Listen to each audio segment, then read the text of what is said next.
Trading എന്താണ്, അതുപോലെ investment എന്താണെന്ന് ഞാൻ സിമ്പിളായിട്ട് പറഞ്ഞുതരാം.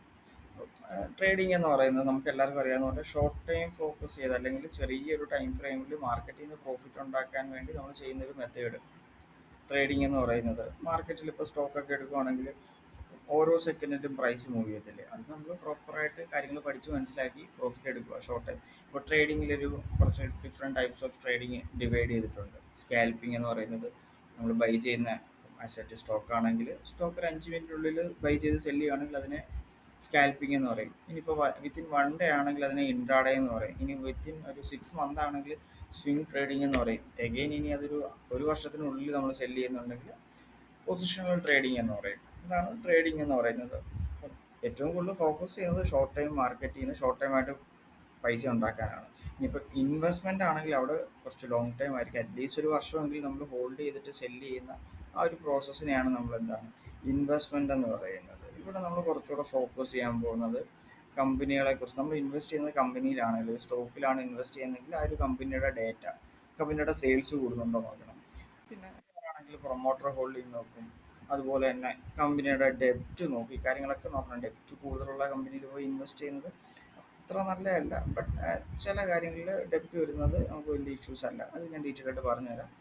ഓക്കെ, അപ്പം നെക്സ്റ്റ് നോക്കുന്നത് കമ്പനിയുടെ സെയിൽസ് കൂടുന്നുണ്ടോ, ഇയർലി സെയിൽസ് കൂടുന്നുണ്ടോ, ക്വാർട്ടർലി സെയിൽസ് കൂടുന്നുണ്ടോ. പിന്നെ ഡി ഐസും എഫ് ഐസും നമുക്ക് ഡൊമസ്റ്റിക് ഇൻസ്റ്റിറ്റ്യൂഷൻസ് അതുപോലെ തന്നെ ഫോറിൻ ഇൻസ്റ്റിറ്റ്യൂഷൻസ് ഒക്കെ കമ്പനിയിൽ ഇൻവെസ്റ്റ്മെന്റ് ചെയ്യുന്നുണ്ടോ, എത്ര പെർസെൻറ്റേജ് ആ ചേഞ്ച് ഉണ്ട്, ഈ കാര്യങ്ങളൊക്കെ ഡീറ്റെയിൽ ആയിട്ട് പഠിച്ചിട്ടായിരിക്കും ഇൻവെസ്റ്റ്മെന്റ് ചെയ്യുന്നത്. ഇപ്പം ട്രേഡിങ്ങിൽ ഞാൻ പറഞ്ഞ പോലെ ട്രേഡിങ്ങിലോട്ടുള്ള അപ്രോച്ച് വരുന്ന ടൈമിൽ ടെക്നിക്കലി ഒരു ചാർട്ടൊക്കെ റീഡ് ചെയ്തിട്ടാണ് ട്രേഡ് ചെയ്യുന്നത്.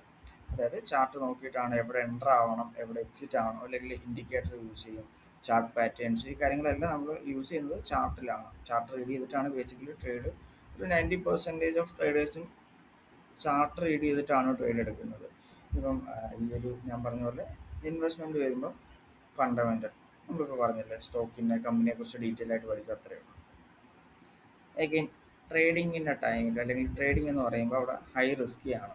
വേറെ ഒന്നും കൊണ്ടല്ല, ഒരു ഇമോഷണൽ ഇഷ്യൂസും കാര്യങ്ങളൊക്കെ വരാനുള്ള ചാൻസ് ഉണ്ട്. ഹൈ റിസ്ക്കിയാണ് ട്രേഡിങ്. എപ്പോൾ പ്രൈസ് ക്വിക്കായിട്ട് നമുക്ക് എഗെയിൻസ്റ്റ് മൂവ് ചെയ്യാം, അങ്ങനെ പല റീസൺസ് ഉണ്ട്. ബട്ട് ഇൻവെസ്റ്റ്മെൻറ്റ് ടൈമിൽ കുറച്ചുകൂടെ സേഫായിട്ട് നമുക്ക് റിസ്ക് കുറവാണ്. റിസ്ക് ഇല്ല എന്നല്ല, റിസ്ക് കമ്പാരിറ്റീവ്ലി ഇൻവെസ്റ്റ്മെൻറ്റിൻ്റെ ടൈമിൽ കുറവാണ്. അഗൈൻ ക്യാപിറ്റൽ റിക്വയർമെൻറ്റ് നോക്കുവാണെങ്കിൽ ട്രേഡിങ്ങിലാണ് കുറച്ചുകൂടെ ഹൈ ക്യാപിറ്റൽ റിക്വയർമെൻറ്റ് ഇനിഷ്യലി വേണ്ടത്. ചെറിയ ക്യാപിറ്റലിൽ ട്രേഡിങ് സ്റ്റാർട്ട് ചെയ്യാനൊക്കെ പറ്റും. ബട്ട് നമ്മളൊരു ഇൻകം കൺസിസ്റ്റൻ്റ് ആയിട്ടൊക്കെ നമ്മൾ എക്സ്പെക്റ്റ് ചെയ്യുകയാണെങ്കിൽ നമുക്കൊരു അറ്റ്ലീസ്റ്റ് ഒരു നല്ല ക്യാപിറ്റൽ ഉണ്ടെങ്കിലായിരിക്കും നമുക്ക് ആ ഒരു രീതിയിൽ നമുക്ക് പ്രോഫിറ്റ് എടുക്കാനായിട്ട് പറ്റത്തുള്ളൂ. കാരണം എല്ലാ മാസവും ഇപ്പോൾ മന്ത്ലി നമ്മൾ പ്രോഫിറ്റ് കിട്ടണമെന്നില്ല. നമുക്ക് പ്രോഫിറ്റ് കിട്ടുന്നുണ്ടെങ്കിൽ അതിന് മാക്സിമം പ്രോഫിറ്റ് എടുക്കുക, ലോസ് വരുന്നുണ്ടെങ്കിൽ ഏറ്റവും മിനിമം ലോസ്. എപ്പോഴും ഫോക്കസ് ചെയ്യേണ്ടത് ഒരു 1 ഇയറിൽ നമുക്ക് അത്യാവശ്യം നല്ല ഒരു 10 to 30%, 40% ഒക്കെ നമുക്ക് ക്യാപിറ്റൽ ഗെയിൻ ക്രിയേറ്റ് ചെയ്യുക എന്നുള്ളത്, അത്രയൊക്കെ ഫോക്കസ് ചെയ്താൽ സിമ്പിളായിട്ട് നമുക്ക് ട്രേഡ് ചെയ്ത് നല്ല രീതിയിലുള്ള റവന്യൂ ക്രിയേറ്റ് ചെയ്യാൻ പറ്റും. സോ ട്രേഡിങ്ങിൽ ബട്ട് നമുക്ക് ഹൈ റിസ്ക്കിയാണ് ട്രേഡിംഗ് എന്ന് പറയുന്നത്. ക്യാപിറ്റൽ അത്യാവശ്യം നല്ല ക്യാപിറ്റൽ ഉണ്ടെങ്കിൽ നല്ല രീതിയിൽ ട്രേഡ് ചെയ്യാനും പറ്റും. ഇനിയിപ്പോൾ അടുത്തതെന്ന് പറയുന്നത് ഇൻവെസ്റ്റ്മെൻറ്റിൻ്റെ ടൈമിൽ വലിയ ക്യാപിറ്റലിൻ്റെ ആവശ്യമില്ല. കാരണം നമ്മളൊരു 4 or 5 വർഷമൊക്കെ ആയിരിക്കും ഹോൾഡ് ചെയ്യുന്നത്. ഇപ്പം നമ്മൾ MRFൻ്റെ ഒക്കെ കാര്യം പറയത്തില്ലേ, 1999 MRF ബൈ ചെയ്തിട്ടുണ്ടായിരുന്നെങ്കിൽ ഇപ്പോൾ അത്യാവശ്യം നല്ല രീതിയിൽ, അപ്പം ചെറിയ പൈസയ്ക്ക് വാങ്ങിയാൽ പോലും ലോങ് ടൈമിൽ വലിയ പൊട്ടൻഷ്യൽ ഗ്രോത്ത് കിട്ടാൻ, വെൽത്ത് ക്രിയേറ്റ് ചെയ്യാനായിട്ട് പറ്റും.